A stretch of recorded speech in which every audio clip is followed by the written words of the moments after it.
Pa es nang kuta viajando ku e grupo organiza, nanting ku haya E Ticket, dus na reisticket, no sta trabajando ku Discovery Travel, et e persona, et nanta es e companhia kuta dona e ticket na aqui. Lo que na meste hasita, nanting ku manda ng verklaring tot toekenning, in ang passport, nanting ku scannen, mail pa Discovery Travel na info@discoveryaruba.com.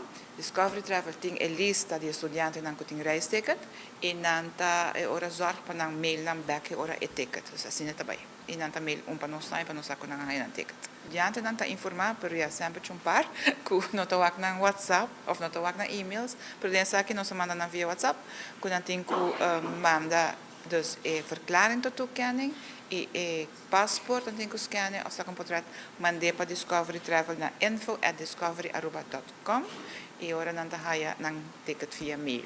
Tawar manda pa ng anto Discovery ta 6 nos dingen sei. Seita 1.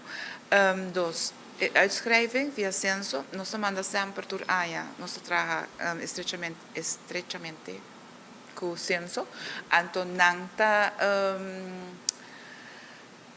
schrijf uit, e se lo passa ding e 2 semanas aqui, nang lo tuma contacto con nang pa e dia con nang messe schrijf uit. Dus studiante nang carta cu bo messe schrijf uit. E vamos estar uno boto biba, Censo to puntrabo sei, per sei mi laga pa Censo. Je zit er op AZW met zo'n AZW komt dan met zo'n koos, kon dan mester schrijf uit. Eigenlijk hoor ik kon dan schrijf uit een Censo. Censo te avisa AZW, dus AZW te na altura. Lo que ana mester has te manda un copia di nang maar bisa na schrijf uit awe, kupor. Zo'n bulaki dosima. Censo te manda uitschrijving pa AZW. Pero la nang meste bisa Censo comita biahe em 34 de augustus para que te asegura e 2 semanas que falta, correcto. Dus, e esse é geld para tour, gente, isso não que viajar para América, isso não viajar para tour outro país também.